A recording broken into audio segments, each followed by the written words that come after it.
WBNE. Hello, and welcome to episode 62, all about many partings. Chapter 6, Book 6 of Return of the King, being the 62nd part of That's What I'm Talking About.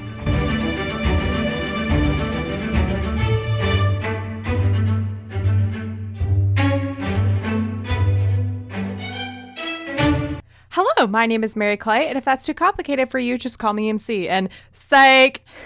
Fool me once. Shame. Wait, no. Let's reverse that. Hi, whatever. It's Mary Clay from the future.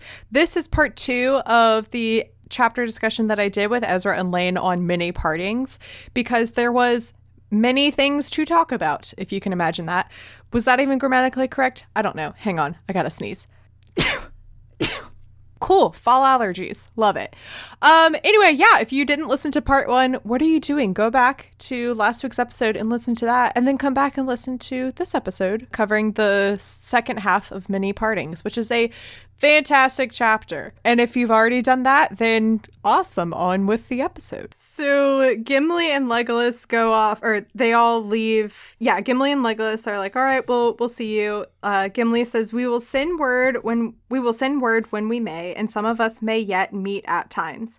But I fear that we shall not all be gathered together again. Ever again, he actually says. And I'm like, thanks for that, bud. Yeah, it's like just an acknowledgement that this will never be the same. When we talked about this in terms of, when we went through this, in terms of like the actors, because the actors became such good friends and got like matching tattoos that were the word 9 in Elvish. Like they had this friendship that transcends like what most, core group of actors have in a film. And I was like, it's crazy that you'll watch appendices from the films and stuff, and they have this same kind of moment where like, we're probably never all going to be together again in the same way. And then, you have like people like Christopher Lee passes away.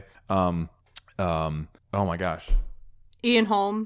Thank you. I was going to say Bilbo died. Well, Ian Holm passes away. Yeah. And it's like, oh God, like Ian McKellen's not going to live forever. Like these people are going to. Don't you say that. I know. Hey, when Viggo Mortensen passes, I will wear black for a year. But like, you have this realization that these guys, this group of people, these guys and these girls, like they spent so much time together on the other side of the world in a place most people didn't even know about before Lord of the Rings, and they had a similar type of bond to the story. And I think that's part of why the movies work so well, is they were almost in a similar, not to a way lesser extent, but like an impossible task they were given to adapt books that everyone said you can never make a movie out of it, definitely not a successful movie, and they did.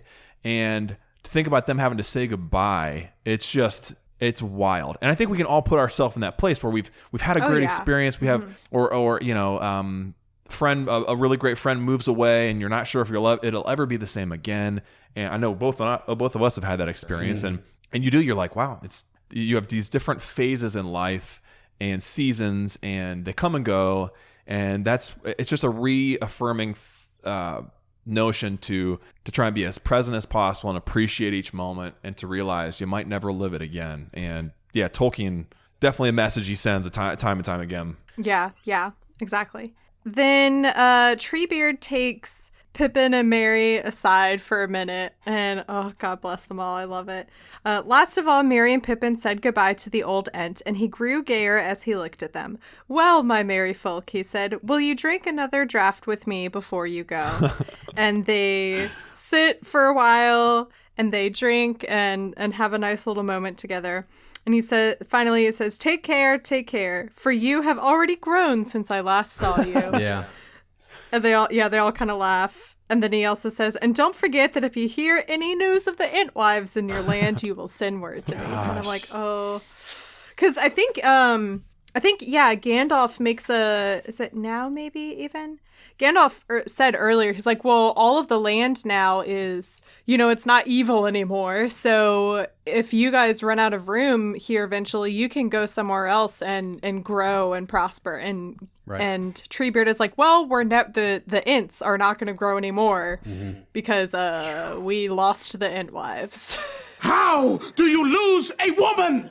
You forget to cherish her. Yeah, no entings. Yeah, there's no entings. Yeah. He says the woods may spread, but not the Ents. Yeah. And like you said, Mary Clay, another example of him like tying up these stories that we had forgotten about. You know, like referencing back to, oh yeah, they had that conversation about the Entwives, and yeah. Yeah, it's one of those questions that if I ever got to like talk to Tolkien, I would ask him, where are the Entwives? And he would say, you're thinking too hard about it. It's just a story. No. You know, I will still always stand firm that the Entwives just do not want to be found, and they're having a grand old time by themselves wherever they are, you know. Oh, that's great. So they move on from Isengard and reach the Gap of Rohan, and again my heart breaks, and I legitimately just didn't think I would like feel the kind of sadness that I felt when I was reading the chapter, but I did. Aragorn has to leave now. And it says, the hobbits were grieved at this parting, for Aragorn had never failed them, and he had been their guide through many perils. And I was like, oh my God, he's been with them since he met them in Bree. Yeah. And essentially kind of saved them there in a way. I mean, they would have been SOL without him. Yep. Yes, they would be very dead hobbits without Aragorn. Yep. And Pippin says, this is just funny for like our 2020 minds. I wish we could have a stone that we could all see our friends in and that we could speak to them from far away. Right. And I was like, oh man, Tolkien would lose his mind if we told him about Zoom. He would hate it. Right? He would hate it. Yeah. Or did he know? Right? Did he call it? Could he see into the future? I don't know. Did he have a Zoom of his own back then? We don't know. I don't know. Yeah. But like, it's just so funny that they're like, oh, I wish we could all see each other. Obviously. So yeah, Pippin here is talking about the Stone of Orthanc that he had looked into at some point in Two Towers. I don't remember. It was his precious. He kind of got obsessed with it. Yeah. But I just love that little line. I wish we could all see our friends and that we could speak to them from far away. Oh, how far we have come. Yeah. Aragorn says, I have the stone still and I'll keep an eye on you. However, do not forget, Peregrine Took, that you are a knight of Gondor, and I do not release you from your service. You are going now on leave, but I may recall you. And I love that he's like, just holding on. Man. Yep. You're still in my army. I'm not going to let you go so fast. Could you imagine being called upon one more time? Pippin's like smoking pipe weed. He's drinking ale back in the Shire. Oh, are you serious? There's an orc remnant we got to get rid of. Dang it. And then like knowing just the hobbits and how the whole journey started, how Frodo was like, oh no, I have to leave the Shire and take care of this ring. And then it was like several months later he left. Aragorn would probably call Pippin and be like, hey, you have to come serve Gondor again. And Pippin would be like, okay, be there as soon as I finish this pipe. Yeah. And then like several months later. Yeah. Yep. And, oh, gosh. Oh, my heart. This paragraph. God. Okay. With that they parted, and it was then the time of sunset. And when after a while they turned and looked back, they saw the King of the West sitting upon his horse with his knights about him. And the falling sun shone upon them and made all their harness to gleam like red gold. And the white mantle of Aragorn was turned to flame. Then Aragorn took the green stone and held it up, and there came a green fire from his hand. And there goes like kind of the last little bit of our fellowship, aside from the hobbits and Gandalf. With a green flash. Yeah. It is also amazing, too. I mean, obviously, because the journey they're taking back, but you're losing them in the same order that you're gaining them. You know, the members of the fellowship and everything. And it feels very fitting that way. And I didn't even think of that. Yeah. That's great. And then also to think about how the first time, this is where I'm like, go ahead. You got him. I knew you were getting emotional. Like, this is his, I mean, whew. First time we saw him, right? We didn't like the looks of him. We didn't trust him, right? Mm-hmm. And what was inside the whole time was this right here. This is who Aragorn has always been. Yeah. And then for this to be the last image where what's on the outside, whatever they see, to match perfectly this man they've grown to know and love is just, it's too much. It's too much. I also, on a side note too, this is going to be a spoiler for the film. They don't They don't use this greenstone. Can I say that? Is it okay? Yeah, that's fine. And I hate that they didn't, and I think they missed a really good opportunity because New Zealand jade, Ponamu, or Ponamu, is a stone that is like one of the most beautiful green stones you've ever seen. They filmed it in New Zealand. They could have easily made a really cool green stone for Aragorn, and they didn't, and I'm still kind of upset about it. But anyway, I rant. That's okay. We all have those like tiny small details about our favorite characters that will just infuriate you, but they never get right. I wanted the green stone. But yeah, man, oof, what a moment. And it's just like so rapidly, like I can't believe that it's coming to an end, this journey that they've all gone on together. All right, so they start passing through the Misty Mountains, and it says, as they came out again into the open country at sundown, they overtook an old man leaning on a staff, and he was clothed in rags of gray or dirty white, and at his heels went another beggar, slouching and whining. Well, Saruman, said Gandalf, where are you going? There he is. And I loved this. It was so funny for him to just be like, hey, Saruman, what you doing there, bud? Yep. And Saruman is bitter, as we could have guessed. And is like, oh, I see what you've done. You've been tracking me, and you're here to take pleasure in how far I've fallen. And Galadriel, savage, says, Saruman, we have other errands and other cares that seem to us more urgent than hunting for you. Yeah. I love that she's like, we have way more important things to be caring about than your fall from grace, dude. Mm-hmm. And then she tells him how how he should see it. Like, this is good luck that we're here. Mm-hmm. It's good fortune that we're here. Right. He's like almost dead, and they're like, come with us. Once again, showing mercy and taking pity on someone like we were talking about. They're like, come with us.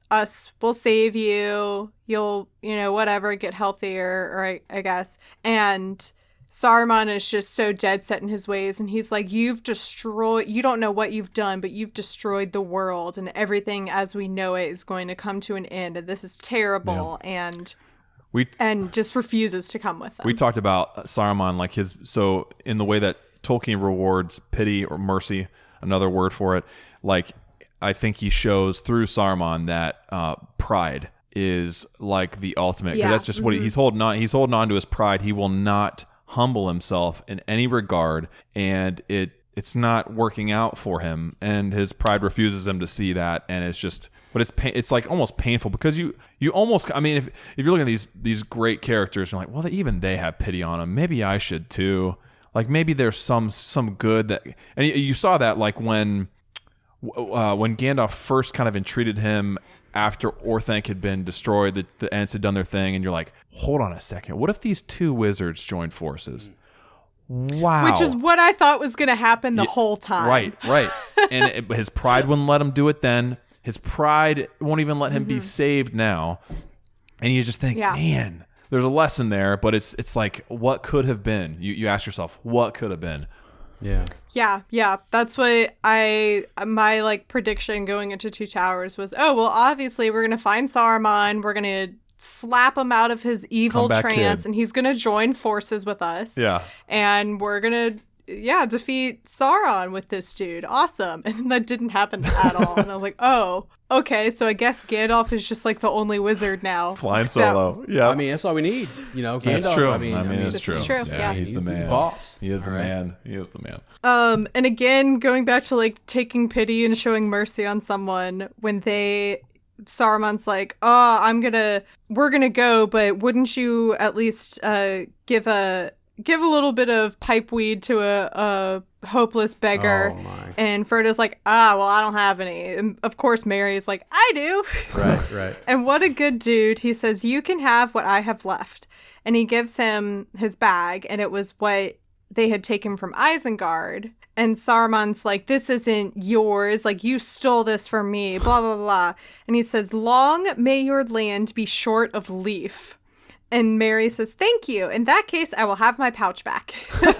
And he's like, you can take the weed, but give me back my pouch. If you're going to put that evil on us, may our land be short of leaf. Yeah. Don't you put that evil on us. Don't you put that evil on me, Ricky Bobby! That's like the worst thing you could say to a hobbit too. Yes. Oh yeah, that was real bad. The only thing worse be like, may your tables forever be empty and your cups be dry. Like that's the only other May thing. you only have one breakfast. Oh jeez. May your meals be limited. No. Yeah, that would be bad too. Yeah. Oh man, but I just love that little moment of Mary first showing that little bit of like pity and kindness, immediately followed by Mary being hilarious and being like, well, give me my pouch back then if you're going to be mean about it. Yeah. It's awesome.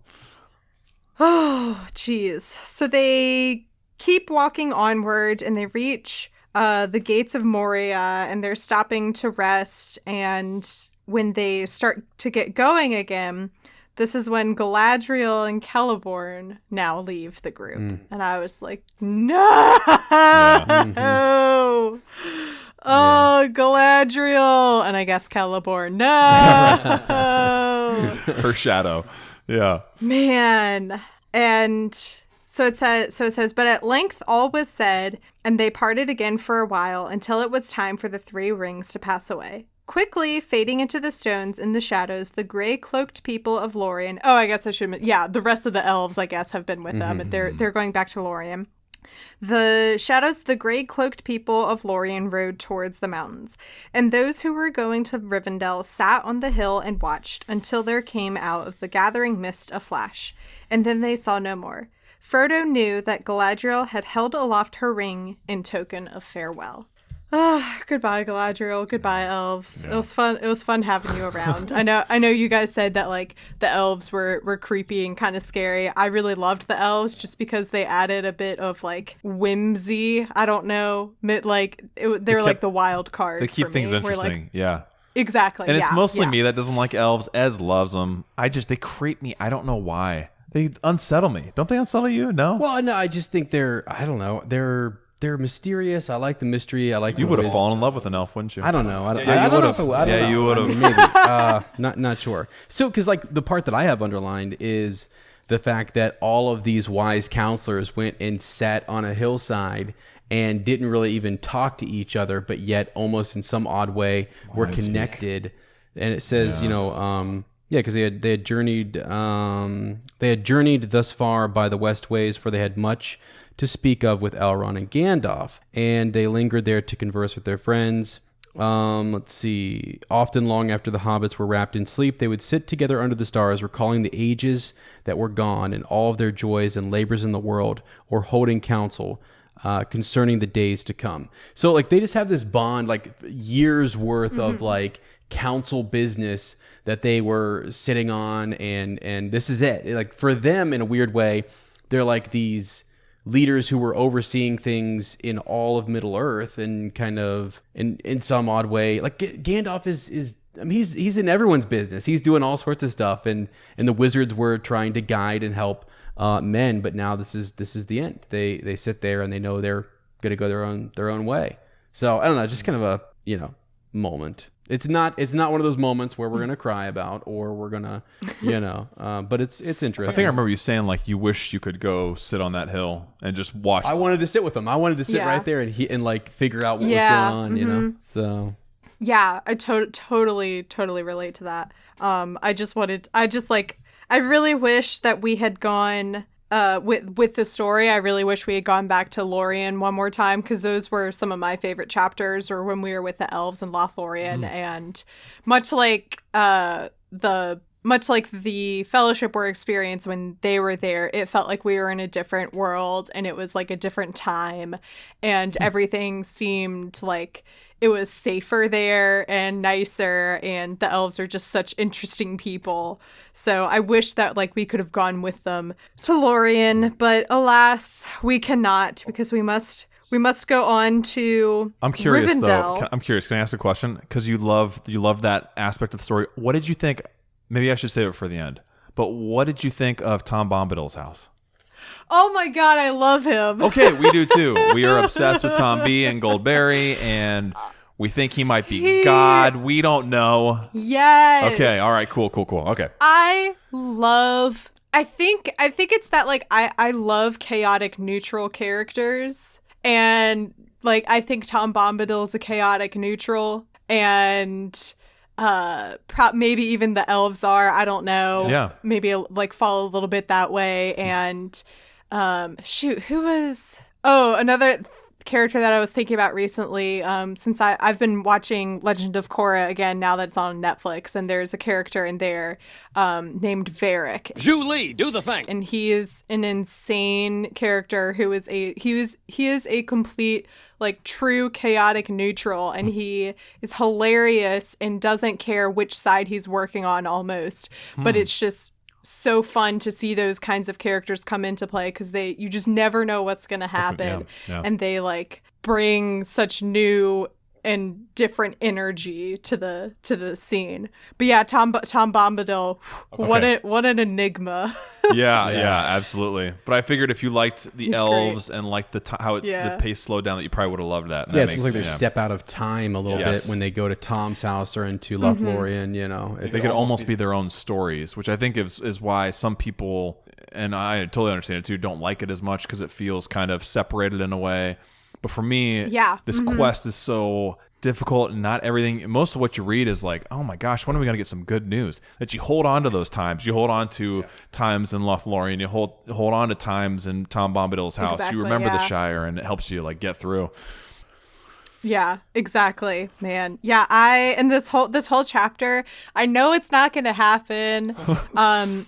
But when they leave Rivendell and they go back on their way to the Shire, I'm like, so we've been stopping at all of our old stomping grounds along the way, and we've been meeting up with old characters.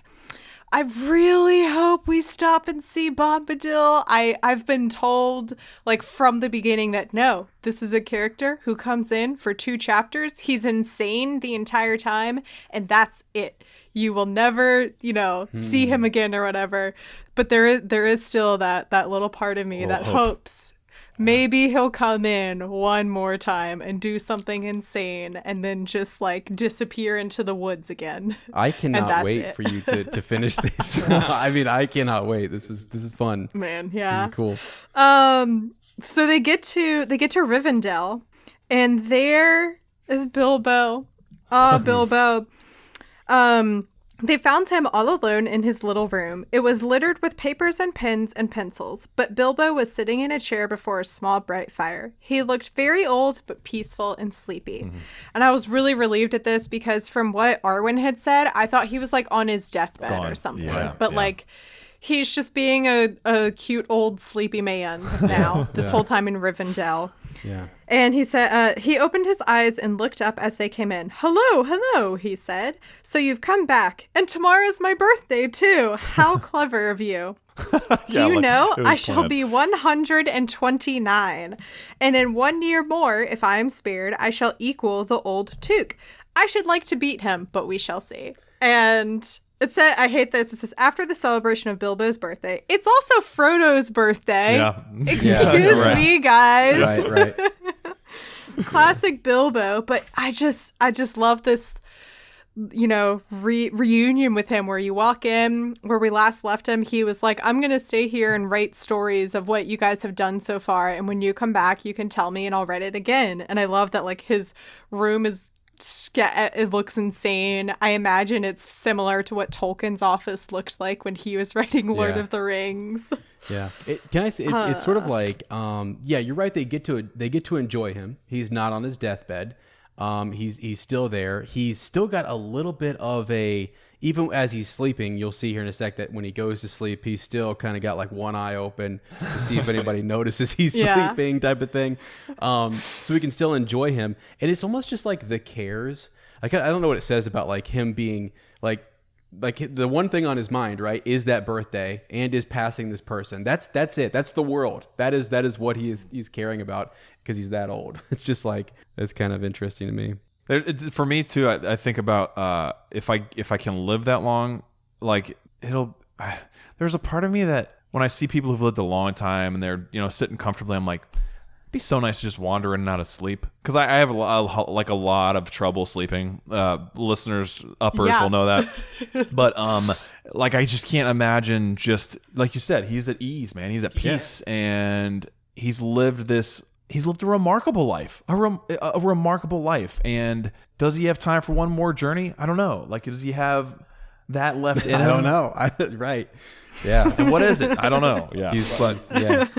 Yeah, that's the other part that worries me. It's like I hope that what Arwen was she was either talking about one journey left to the Shire and that's all he has in him, or when she, like, the metaphorical journey of death, like of life going into the afterlife. And those are two very different kinds of journeys. Yeah. Yes. So I guess we'll just have to see. But yeah, I like that we come to him and he falls in and out of sleep the entire time that they're there and talking to him. And at one point he says, like, this is a really good place for me to be right now. Because he's like, I'm here in Rivendell. I'm with the elves. There's this cozy fire in my cozy room.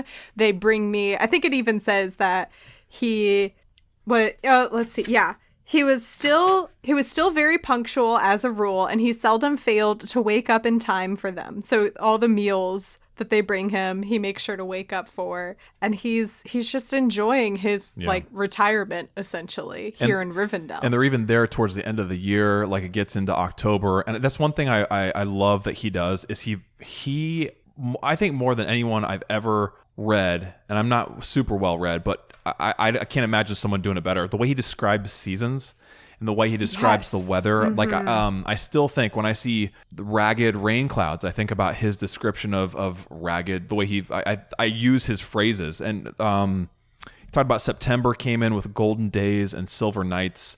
He talks here about October.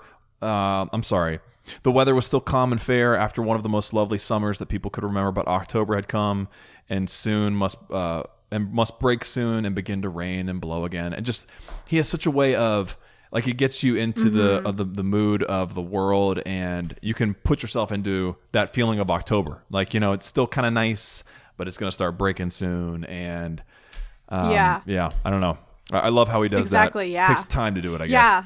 And when they're in Fellowship of the Ring, those first couple chapters when we're still in the Shire with Frodo, he does a really good job of describing what it's like to be specifically in the Shire, and that, like, that's one of the best times of year to be in the Shire during the fall and autumn and get to see all these colors and get to, like, feel it's the golden hour every hour of the day, essentially. Yeah. And, like, all this is doing is make me really want it to be fall again, because I love October, I love Halloween, and I want all of those autumnal vibes coming my way, because there's not much more to look forward to these days. You're right. You're talking to the man who would dress himself totally in flannel if it were socially acceptable. They call me the flannel wizard. Yeah. So the only reason I'm not right now is it was extremely hot out today. So I'm sure. I want to get made fun of. Oh yeah. I 100% approve. Same. I would also wear flannel every day of my life if I could. So yeah, they're talking to Bilbo. And they're recounting the tale. I love this. At first, he pretended to take some notes, but he often fell asleep. And when he woke up, he would say, "How splendid, how wonderful. But where were we?" I love him. Then they went on with the story from the point where he had begun to nod. I love Old Man Bilbo. Yeah. It's great. Yeah. It's great. And he talks about when they start talking about Aragorn and Arwen getting married. He says, "I was invited to the wedding, of course. I have waited for it long enough. But somehow when it came to it, I found I had so much to do here, and packing is such a bother." Isn't it the truth, though? I love that that's old Bilbo, and that's how I feel now. Right. It's like, as a 30-year-old, yeah. I'd really like to go. It's just so much work. Yeah, we're in quarantine. You know, I mean, is it worth the risk? Should I stay home and drink some beer and eat some pizza? I don't know. Yeah. Maybe, yeah. It's like I have a lot on my plate here. I was planning to watch, maybe a random movie on Netflix and have some White Claws. It's a White Claw night. I'm feeling. So they stay there for a bit, celebrate Bilbo's birthday.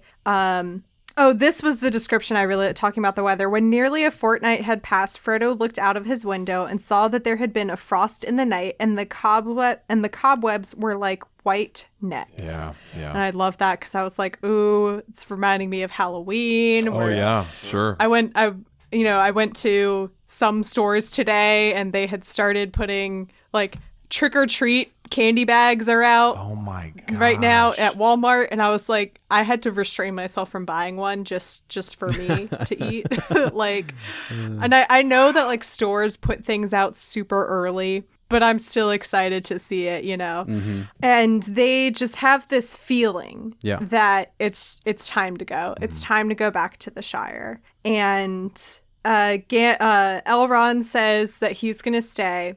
Luckily, Gandalf is going to come. Oh my god, I love this. I think I shall come too, at least as far as Bree. I want to see Butterbur. And for listeners who don't remember, or people who haven't read the books or whatever, or people who weren't as absolutely furious as I was when we got to that point in the story, Butterbur is the barman in Bree, who Gandalf gave a note to send to the Shire to tell the hobbits, hey, come to Bree and I'll meet you here. And Butterbur forgot.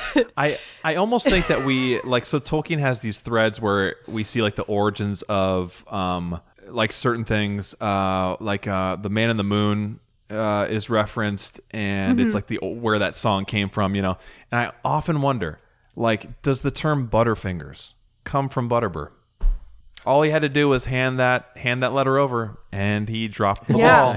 Yeah. Dropped the ball. Yeah. I made a lot of fun of his name at the time because at the time I couldn't stop. I literally said Butterbeer. multiple times without even joking. Butterbeer, exactly. Yes. Wow. I kept saying Butterbeer, and then I also think of. In middle school, Butterface was a very popular insult to call someone a Butterface. Wow. I didn't hear that until college. First time I ever heard that was college. And someone had to explain it to me. I was like, that's terrible. Middle schoolers. People. Yeah, that's bad. Oh, man. So, yeah, Butterbur is going to... And when... I think when they meet Gandalf when they meet up with Gandalf again and he finds out that Butterbur never sent the letter, Gandalf is like, well, I guess I have to kill him now. Right. So Gandalf is going to assumably go to Bree and commit murder. And Bilbo said, he's like, I'll miss you. I understand you have to go. But I am getting very sleepy. Then he gave Frodo his mithril cloak and sting. Oh, let me start that over. He says, but I am getting very sleepy. Then he gave Frodo his mithril coat and sting, forgetting that he had already done so. And he gave him also 3 books of lore that he had made at various times, written in his spidery hand and labeled on their red backs, translations from the Elvish by B.B. And at first I was like, oh my god, is he giving him 3 books that are titled The Fellowship of the Ring, Two Towers, and Return of the King? But no, they're Elvish translations that Bilbo has been working on in his old age, I suppose. And he gives Sam a little bag of gold, and he says, may come in useful if you think of getting married, Sam. And then... Oh, I love this. I have nothing much to give you, you young fellows, he said to Merry and Pippin, except good advice. And then he goes on forever, giving them whatever advice he can think of. And then finally does give them 2 pipes and says, think of me when you smoke. That's pretty cool. That's pretty neat that he gave those guys. It is as if he knew what each of them would need or want or whatever. I kind of think he thought about this a while back, and those were ready for when they came back. I don't know. And the cool thing is, when we first meet him in this book, or not this book, Fellowship of the Ring, he's giving gifts. It's his birthday. It's the Hobbit's custom to give gifts to others on their birthday, and it goes to what Ez was talking about, the thoughtfulness.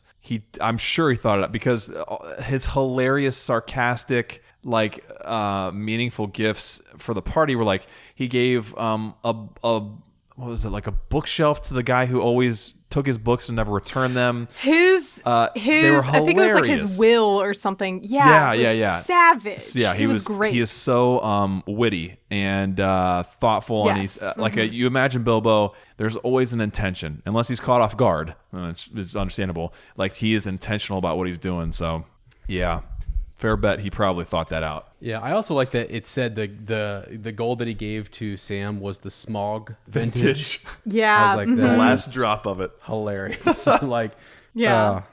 Which is also a reference to the beginning too, because they talked about how the young hobbits would think that there was buried, there jewels and gold in Bag End, and they would try to dig in and dig into his home from other tunnels, and it's cool. we never really even talked much about it or saw it, but all of a sudden here he acted as if he didn't have any, but yet we know that he did, and so that's something else. Yeah, and I also just like this idea of Frodo humoring Bilbo, being like, "Oh, thank you so much for this armor and sword that I've been wearing for the last year already."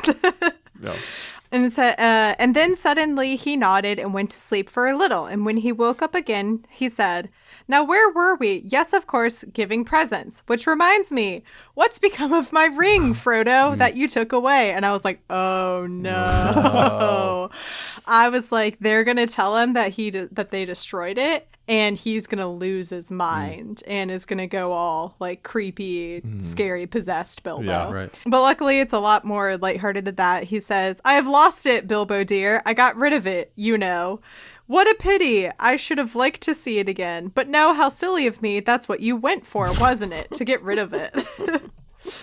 And he's like, he goes down memory lane kind of and is like, "Isn't that so weird that you went to go destroy to get rid of the ring, and you got into all of this other stuff. You got into Aragorn's affairs and the White Council and Gondor and the Horsemen and Southrons and Oliphants. Did you really see one, Sam? And caves and towers and golden trees and goodness knows what besides." And it really is crazy to like think back on all the shenanigans that ensued. Remember that time we destroyed a ring? Man? Yeah. Right. He once again is like, "I'm content to stay here. The fire's very cozy here. The food's very good. And there are elves when you want them. What more could one want?" And then he once again sings the road goes ever on and on verse that he was singing when he was leaving the Shire at first. And this part is also very sentimental and special because of Ian Holm's death, I think, the actor who played Bilbo in the Lord of the Rings movies. So I'll kind of read that out here kind of in honor of him. "The road goes ever on and on, out from the door where it began. Now far ahead the road has gone. Let others follow it who can. Let them a journey new begin. But I at last with weary feet will turn towards the lighted inn, my evening rest and sleep to meet." And it says, as he says that he's murmured the last words, his head dropped on his chest and he slept soundly. And for a moment I was like, did Bilbo just die? The road goes ever on and on, and he just the end. He goes on a spiritual road. It. I mean, he's because it was the phrase, the inclusion of the phrase "last words," and I was like, oh my god, those were his last words. I was like, you can't put that in Tolkien and then say he went to sleep. I'm like, no, I thought he was dead. Yeah.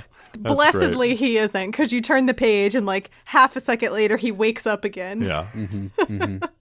Let's see. Well, yeah, it's actually, he said they're talking about him a little bit. Oh, right? that's right. Yeah, I don't think, Mr. Frodo, that he's done much writing while we've been away. He won't write our story now. And at that, Bilbo opened an eye.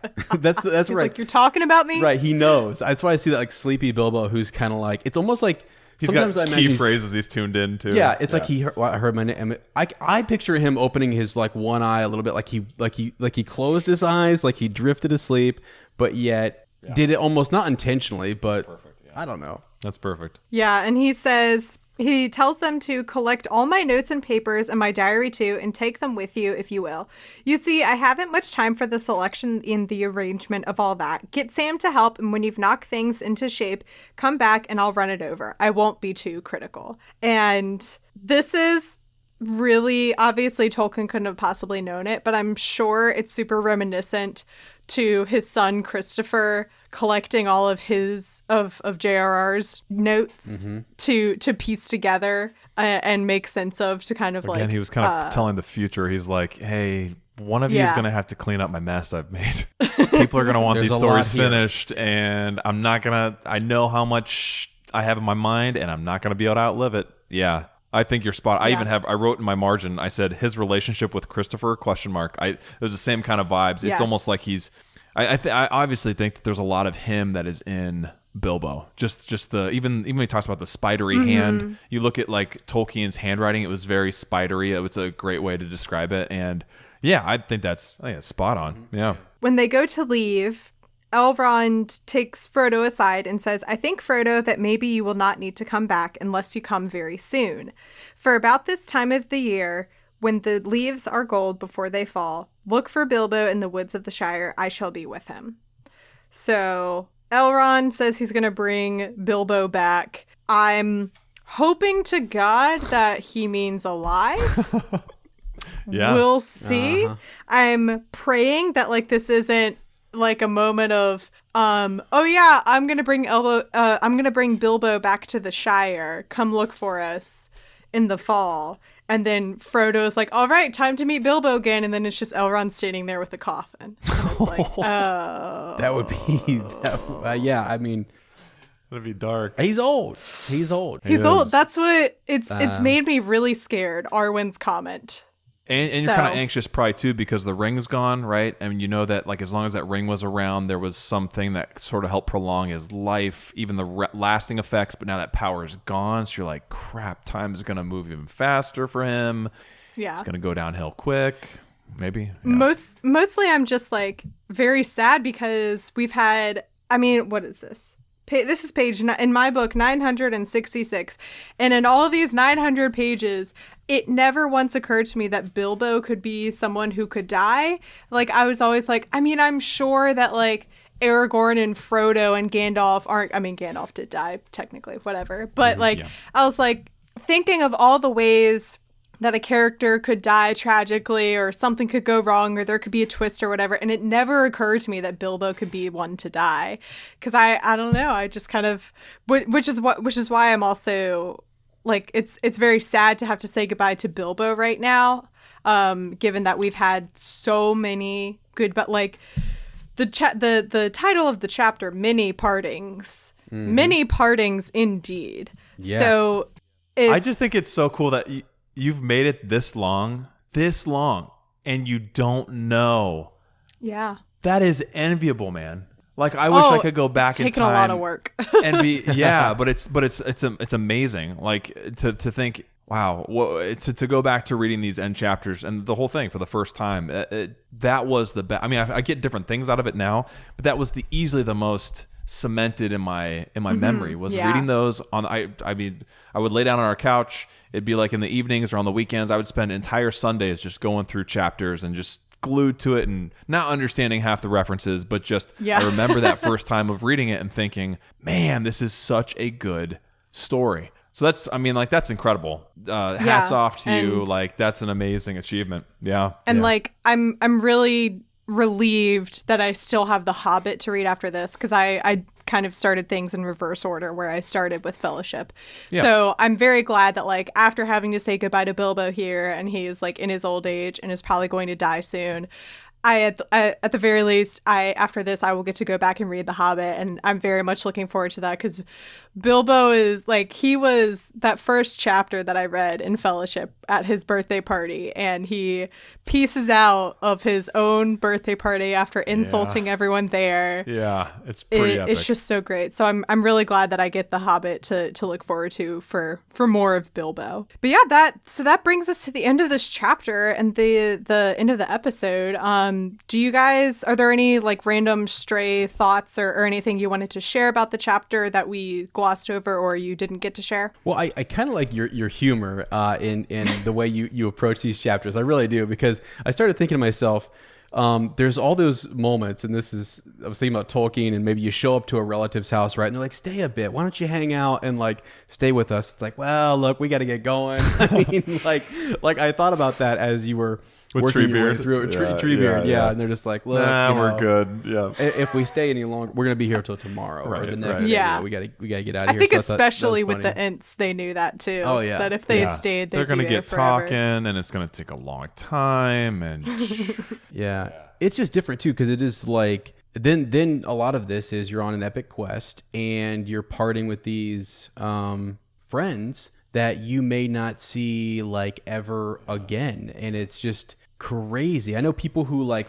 I'm thinking of just things in our own life when you're leaving college and your friends lived across in another country or whatever, and you got to say goodbye, and we'll try to get, hopefully we'll see each other again. But we had 4 great years where we were just having a blast. I mean, it's different, and then for Tolkien, like those just being in war and then having, friends and whoever his friends that he lost and stuff, and not being able to see them again. It's just crazy. So it is an emotional chapter. Yeah. it's almost like you'd expect previous chapters to have been more emotional, but it's almost like, and they had moments of it, but there were like, I'm thinking to the building up to the climax, and even the climactic chapter Mount Doom, and you're like, then the Black Gate opens, you're like, wow, that's going to be where I shed tears. That's where I'm going to get emotional. And this is what it's all been about. But it's more like you're so caught up in the energy and excitement and like what's going to happen in those chapters that you need a couple chapters to come down from that. And then you're like, oh, what, it's over? Yeah. But it's over? Like we're leaving now? Like, because you think that like between these pages, with some exceptions, like that's all the time you get with these characters, And when their last scene is written, it's done. They're not coming back. There's not some standalone novel. Tolkien didn't do it that way. So it is like a goodbye to characters. And I agree with you. It hits heavy. This is one I remember us these last few chapters, we didn't want to say goodbye. Yeah, we kept going on. And it was like, Yeah, man, how do we do this? It's hard. And they would have felt the same way, I'm sure. That's why, between each paragraph, days had passed where they're just kind of taking their time on their way home. We don't want to rush this. We want to be able to say goodbye in a proper way. So, yeah. No, this was a lot of fun. Thank you very much. This is cool. Yeah, thank you guys for coming on. What would you guys like to plug, and where can people find you on the internet? We are we do a book club for all the Tolkien universe. It's called An Unexpected Podcast, Up Talkin' Tolkien. We finished Lord of the Rings. We're getting ready actually in a couple weeks to get into the Hobbit. So you're talking about being excited to go into the Hobbit, and I had never read it before, and I was going to go into it cold. I'd always gotten like to a certain length and then been like, man, I can't do this. It doesn't compare to Lord of the Rings. But I was like, I want to read it all before we start. So I've been doing that in the last few weeks of summer break before we go back. We're both teachers before we go back to school, and I always do this. The most recent thing is my most favorite, but I think I like The Hobbit better than I like Lord of the Rings. And I haven't ever said that before. That's a valid so this answer. is the first time. Wow. And I just because I want to be Aragorn, but I think I'm Bilbo. And and the more I've gone on in life, I'm like, what's better than that? Like the more than anything in the world, I like being in my home. I like being here with my wife and my girls. I like knowing there's a good meal coming. I like making stuff, like making a good meal. I like having friends over, a good drink, smoking a pipe. There's nothing better than that. Enjoying the simple pleasures of life. So it's made me connect with Bilbo big time. But anyway, we're getting into The Hobbit. We have plans to move on from there to the Silmarillion. We talk about the show. We have like a Facebook community. What else, dude? I don't even. No, I think that's good. And actually, this is hilarious because I did not know that Lane was going to say that. That is. I haven't told you yet. I haven't even told you right. yet. So, wow. Mary Clay, this is crazy. I'm sitting here going like, wait a second. Revelations are being made today. Everything I ththought about Lane is just it's Crumbling down, crumbling around me. So there we go. We're going to talk about this afterwards. But no, yeah. So we're getting ready to hop into The Hobbit, and it's going to be a lot of fun. It is a reread technically. So most of our listeners have read it before and are reading it, but So that's how we kind of phrase it. But the face, you can follow us. It's at Up Talkin' Tolkien on, I think, Facebook, Instagram, and Twitter. And we also get into Narnia. We do and this is a first time read through. It's Ez and myself and my wife Sarah, and we're reading through all of the Narnia books.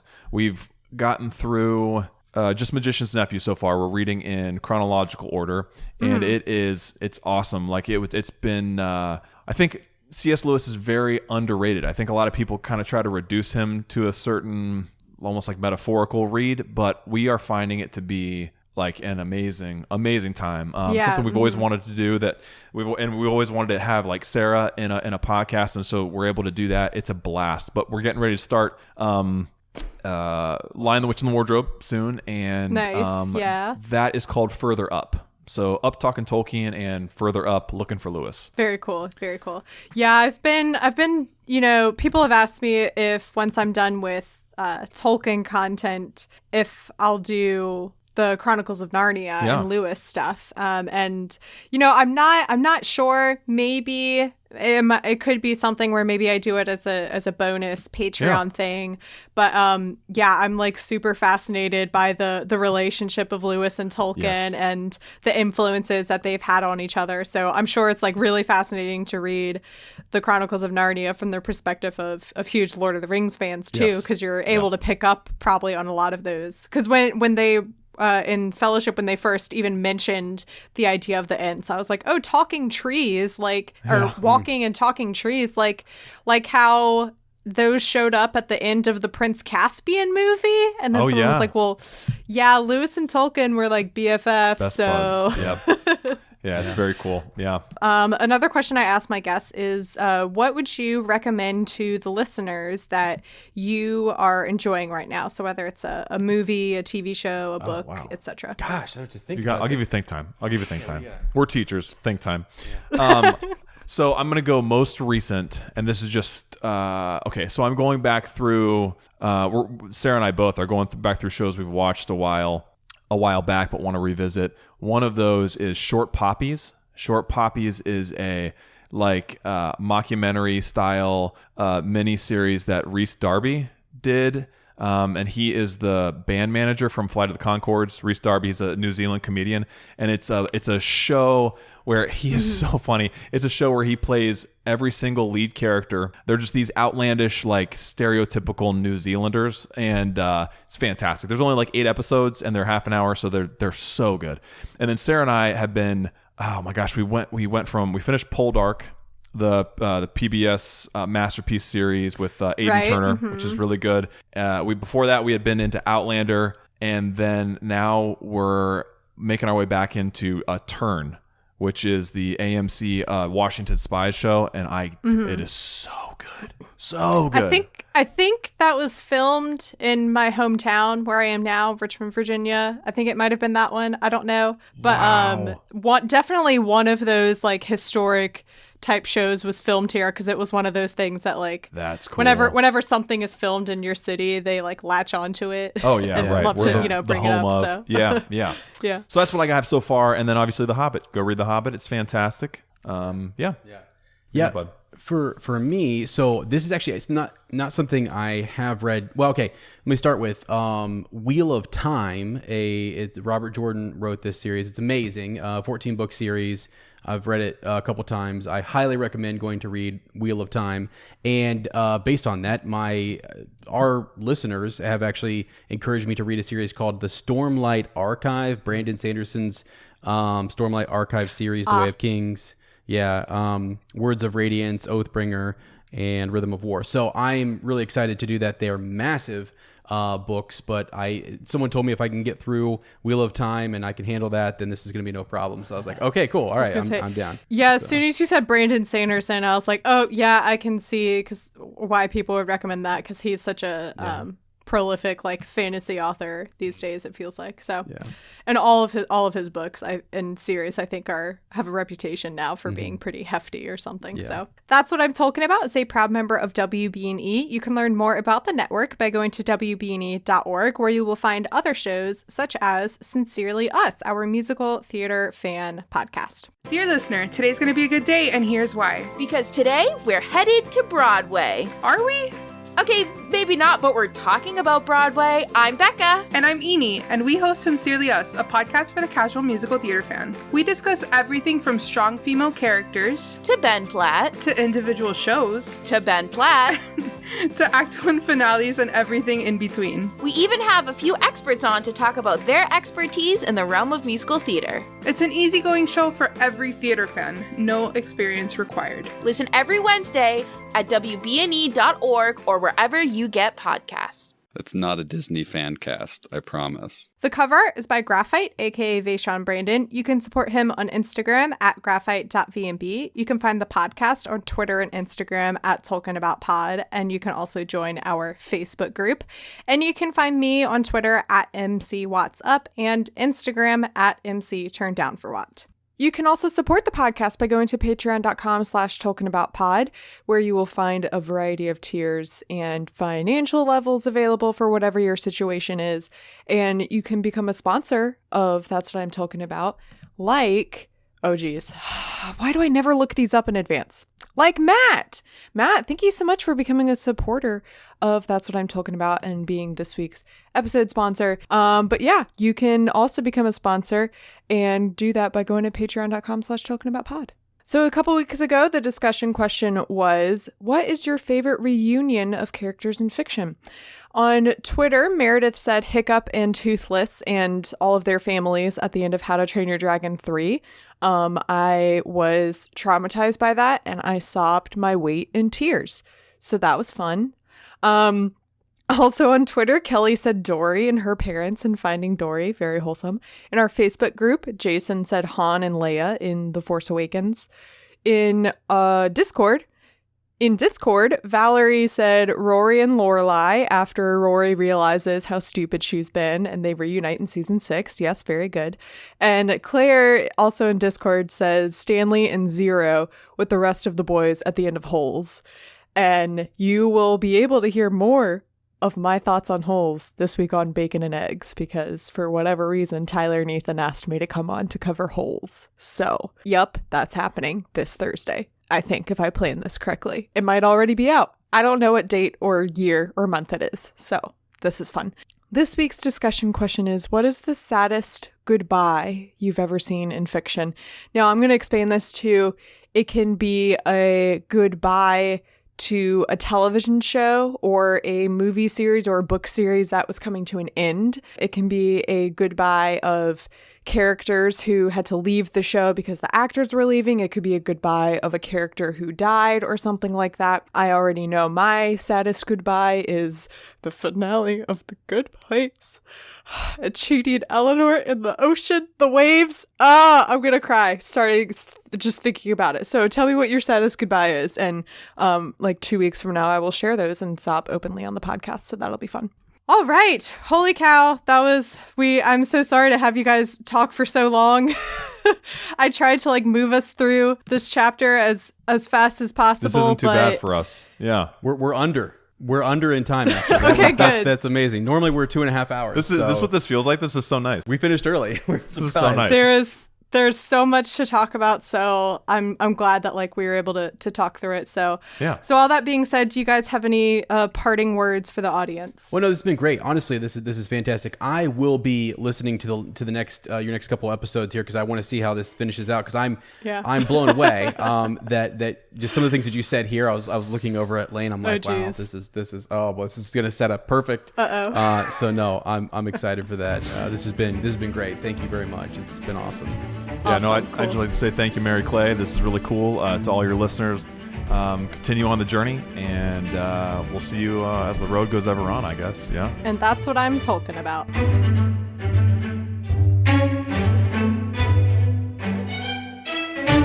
That's What I'm Talking About is a proud member of WB&E. You can learn more about the words. You can learn more about the network by going to wbne.org where you... Oh my God. You can learn more about the network by going to wbne.org where you...